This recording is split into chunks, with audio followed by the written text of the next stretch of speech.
Hello mix അങ്ങനെ Punjab Kings സീസണിൽ അവരുടെ ആദ്യ തോൽവി നേരിട്ടിരിക്കുകയാണ്. ഇന്നലെ അവരുടെ പഞ്ചാബ് കിങ്സിൻ്റെ സ്വന്തം തട്ടകമായ മുള്ളൻപൂരിൽ വെച്ച് നടന്ന മത്സരത്തിൽ രാജസ്ഥാൻ റോയൽസിനോട് 6 വിക്കറ്റിനാണ് പഞ്ചാബ് കിങ്സ് സീസണിലെ ആദ്യ തോൽവി നേരിട്ടത്.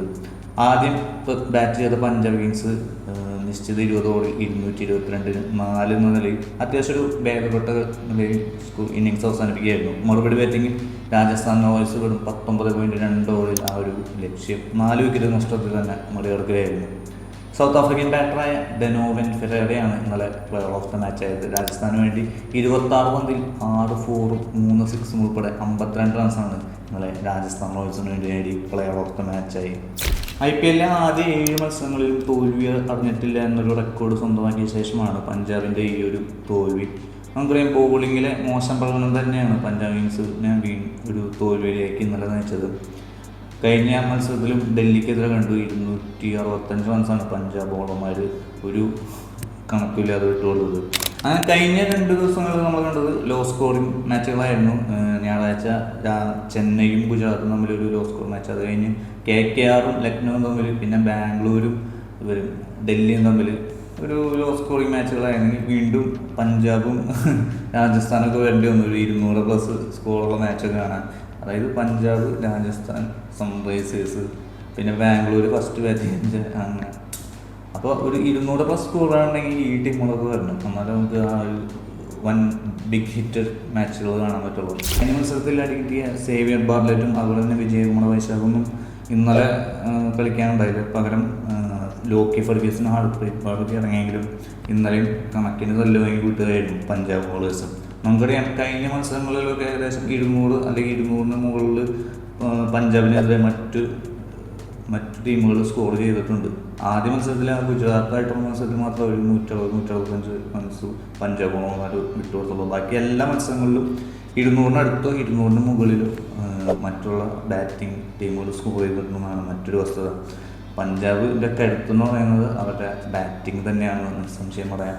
അപ്പോൾ ബാറ്റിങ്ങിൽ ഇനിയും പണിയെടുക്കേണ്ടി വരും. അതുപോലെ ബോളിങ് കുറച്ച് നന്നാക്കേണ്ടി ഇനി പഞ്ചാബിന് രക്ഷയില്ല നമുക്കറിയാം. സ്വന്തം അവർ 7 മത്സരങ്ങൾ ജയിച്ച് പോയിന്റ് ടേബിൾ ടോപ്പ് തന്നെയാണ്. പക്ഷേ ഏറ്റവും വലിയ പോരായ്മ ബോളിംഗ് തന്നെയാണ് ഇന്നലത്തെ മത്സരത്തോടുകൂടി വീണ്ടും തെളിയിച്ച് കഴിഞ്ഞിരിക്കുകയാണ്. ഇന്ത്യയുടെ മെയിൻ ബോളറായ ഹർഷ്ദീപ് ഇന്നലെ വിട്ടുകൊടുത്ത് 4 ഓവർ വിട്ടുകൊടുത്ത് 68 റൺസാണ്. അതായത് കഴിഞ്ഞ മത്സരത്തിൽ സേവിയർ ബാർലറ്റ് വിട്ടുകൊടുത്ത് 69 റൺസിന് 1 റണ്ണിന് താഴെ ഹർഷ്ദീപ് ഇന്നലെ വിട്ടുകൊടുത്ത് 68 റൺസ്. അതുപോലെ സീസണിലെ ആദ്യ മത്സരം കളിക്കാൻ ഇറങ്ങിയ ലോക്കി ഫെർഗ്യൂസൺ 4 ഓവർ വിട്ടുകൊടുത്ത് 57 റൺസ്.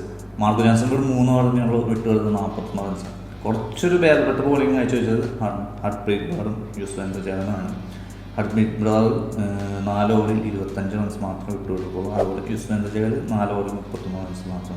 പഞ്ചാബിൻ്റെ ബാറ്റിങ്ങിലേക്ക് വരാൻ വെച്ചാൽ പ്രഭ്സിമർ സിംഗും അതുപോലെ തന്നെ പ്രിയാൻഷാനും കൂടി നല്ല തുടക്കം തന്നെയാണ് നല്ലത്. പ്രിയാൻഷാരിയെ ആർച്ചർ പെട്ടെന്ന് തന്നെ മടക്കിയെങ്കിലും പ്രഭ്സിമർ സിംഗ് ഇന്നലെ 44 പന്തിൽ 6 ഫോറും 1 സിക്സും കൂടെ 59 റൺസ് എടുത്ത് പഞ്ചാബിന് ഒരു മികച്ച തുടക്കം സമ്മാനിക്കുകയാണ്. പിന്നീട് വന്ന കൂപ്പർ കോഹ്ലിയും ക്യാപ്റ്റൻ ശ്രേയസ് അയ്യരും ചേർന്ന് പഞ്ചാബിനെ ഒരു മികച്ച സ്കോറിലേക്ക് നയിക്കുകയായിരുന്നു. കൂപ്പർ കോഹ്ലി 14 പന്തിൽ 2 ഫോർ 3 സിക്സ് ഉൾപ്പെടെ 30 റൺസ് അടിച്ച് നല്ലൊരു ഇന്നിങ്സ് കളിക്കുകയായിരുന്നു. അതുപോലെ ക്യാപ്റ്റൻ ശ്രേയസ് അയ്യരുടെ അതൊരു ആവറേജ് ഇന്നിങ്സ്, അതായത് 27 പന്തിലാണ് ഇന്നലെ ശ്രേയസ് അയ്യർ 30 റൺസ് എടുത്തത്. അതിൽ ഒരു 4 1 സിക്സ് ഉൾപ്പെടെ ഒരു ലോസ്റ്റ് സ്ട്രൈക്ക് റേറ്റിലുള്ള ഒരു ഇന്നിങ്സ്. ഇവിടെ 111 എന്നൊരു സ്ട്രൈക്ക് റേറ്റിലാണ് ഇന്നലെ ശ്രേയസ് അയ്യർ ബാറ്റ് ചെയ്തത്. പിന്നാലെ വന്ന മാർക്കസ് സ്റ്റോയിനിസ് ആണ് പഞ്ചാബിന് ഒരു ഇമ്പാക്റ്റ് സ്കോറിലേക്ക് എത്തിച്ചത്. 222 എന്നൊരു നല്ലൊരു ടോട്ടലിലേക്ക് എത്തിച്ചത് മാർക്കസ് സ്റ്റോയിനിസിൻ്റെ ആ ഒരു പവർ ഹിറ്റിംഗ് തന്നെയായിരുന്നു. ഇവിടെ 22 പന്തിൽ 4 ഫോറും 6 സിക്സും ഉൾപ്പെടെ 281 സ്ട്രൈക്ക് റേറ്റിലാണ് മാർക്കസ് സ്റ്റോയിനിസിൻ്റെ ആ ഒരു പവർ ബാക്ക് ഇന്നിങ്സ് എന്ന് പറയാം. 62 റൺസാണ് ഇന്നലെ സ്റ്റോയിനിസ് ഇന്നലെ രാജസ്ഥാന് വേണ്ടി നേടി നല്ലൊരു സ്കോറിലേക്ക് പഞ്ചാബിനെ എത്തിച്ചത്. പക്ഷേ പഞ്ചാബിൻ്റെ ചണ്ട ബോളേഴ്സിന് ഇതൊന്നും പോരാ. അവർക്കൊരു 300 റൺസെങ്കിലും കടത്തേരാ ഡിഫെൻഡ് ചെയ്യാൻ പറ്റുള്ളൂ എന്നൊരു സ്ഥിതിയാണ്. ഇന്നലെ രാജസ്ഥാന് വേണ്ടി ബോൾ എറിഞ്ഞവരൊക്കെ അത്യാവശ്യം നല്ല അടി വാങ്ങി എന്ന് പറയാം. എല്ലാവരും 10-ന് മുകളിൽ എക്കണോമിയിലാണ് ബോൾ എറിഞ്ഞത്. രവീന്ദ്ര ജഡേജ മാത്രം ഒന്ന് കുറച്ച്, കാരണം ഇന്നലത്തെ മത്സരം നോക്കുക വെച്ചാൽ സ്പിന്നിന് നല്ല അനുകൂലമായിരുന്നു. സ്പിന്നേഴ്സൊക്കെ അത്യാവശ്യം അടി കുറച്ച് വാങ്ങിയത്. പേസിന് നല്ല പട കിട്ടി. രവീന്ദ്ര ജഡേജ 4 ഓവറുകൾ 32 റൺസ് മാത്രം, വിക്കറ്റും വേണം സഹിച്ചിൽ 32 റൺസ് മാത്രമേ വിട്ടുകൊടുത്തുള്ളൂ. പിന്നെ ജോഫ്രാർച്ചന് കിട്ടി 4 ഓവറിൽ 40. എന്നാലും വലിയ കുഴപ്പമില്ല. പക്ഷെ നാന്ദ്രബളുകൾ കുറച്ച് എക്സ്പെൻസീവ് ആയിരുന്നു. 4 ഓവറിൽ വിട്ടുകൾക്ക് 59 റൺസ്. ഒരു വിക്കറ്റ് എടുക്കാൻ സാധിച്ചാലും 4 ഓവറിൽ 59 റൺസാണ് ഇന്നലെ നാന്ദ്ര ബർഗർ വിട്ടുകൊടുത്തത്. പിന്നെ രാജസ്ഥാന് വേണ്ടി ഒരു പേർപ്പെട്ട ബോളിംഗ് ആണ് കാഴ്ചവെച്ചത് എസ് രാജ്പൂനെയാണ്. 4 ഓവറുകൾ 49 റൺസ് മാത്രം വിട്ടു വാങ്ങി 2 വിക്കറ്റ് ഇന്നലെ എസ് രാജ്പൂന രാജസ്ഥാന് വേണ്ടിയാണ്. അങ്ങനെ പഞ്ചാബിൻ്റെ ഈ 1 സ്കോർ മറികടക്കാൻ ഇറങ്ങിയത് സൂര്യവംശി SS ജയ്സ്വാളാണ്. സൂര്യവംശി നമുക്കറിയാം, ഒരു തുടക്കം കിട്ടി കഴിഞ്ഞാൽ പിന്നെ പിടിച്ചാൽ കിട്ടില്ല. അങ്ങനെ ഒരു പവർഫുൾ ഒരു എക്സ്പ്ലോസീവ് ഓപ്പണിംഗ് തന്നെയാണ് സൂര്യവംശിയുടെ ഭാഗമുണ്ടായത്. അപ്പോൾ ഇപ്പോൾ സൂര്യവംശി നല്ല 46 റൺസാണ് രാജസ്ഥാന് വേണ്ടി നേടിയത്. 16 പന്തിൽ 3 4ഉം 5 6ഉം ഉൾപ്പെടെ 43 റൺസ്. നല്ലൊരു തുടക്കം, അതായത് ഒരു എക്സ്പ്ലോസീവ് സ്റ്റാർട്ട് രാജസ്ഥാന് കൊടുക്കാൻ സാധിച്ചു. അർഷ്ദീപ് സിംഗാണ് വൈഭവ് സൂര്യവംശിയെ പുറത്തേക്ക് പഞ്ചാബിന് ഒരു ബ്രേക്ക് നൽകിയത്. SS ജയ്സ്വാളും നല്ല 50 അടിച്ച് നല്ലൊരു ഇന്നിങ്സ് കാഴ്ചവെക്കുകയായിരുന്നു. 27 പന്തിൽ 7 4 1 6 ഉൾപ്പെടെ 51 റൺസാണ് SS ജയ്സ്വാളിൽ നിന്ന് നേടിയത്. പിന്നെ ധ്രുവ് ജൂറിൽ ഇവിടെ 16 റൺസ് മാത്രമേ സാധിച്ചുള്ളൂ. ക്യാപ്റ്റനോട് ചെയ്യുമ്പോൾ വീണ്ടും പരാജയമായി. 29 റൺസ് 16 പന്തിൽ 29 റൺസാണ്, 2 4 2 6 ഉൾപ്പെടെ.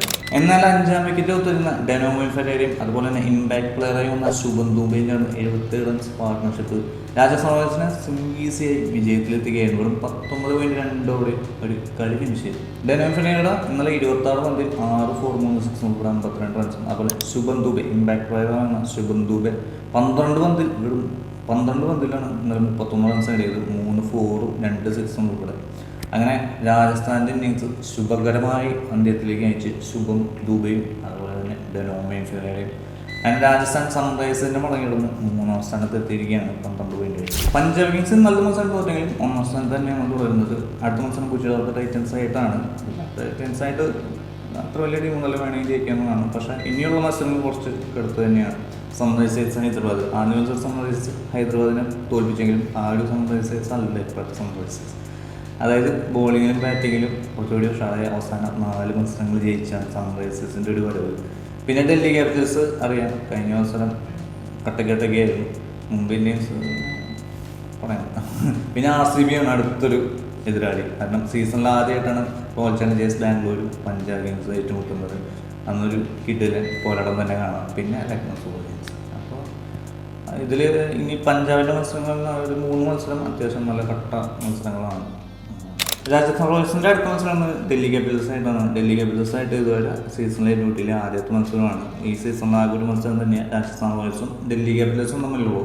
അപ്പോൾ അടിവയ്ക്കും നമുക്ക് നോക്കി കാണാം. അപ്പോൾ അടുത്തൊരു മാച്ചിൻ്റെ വിശേഷങ്ങളുമായി വീണ്ടും കാണാം. എല്ലാവരും ചാനൽ ഒന്ന് സബ്സ്ക്രൈബ് ചെയ്യുക, ലൈക്ക് ചെയ്യുക. മത്സരങ്ങളെക്കുറിച്ചുള്ള അഭിപ്രായങ്ങളൊക്കെ വേണ്ടി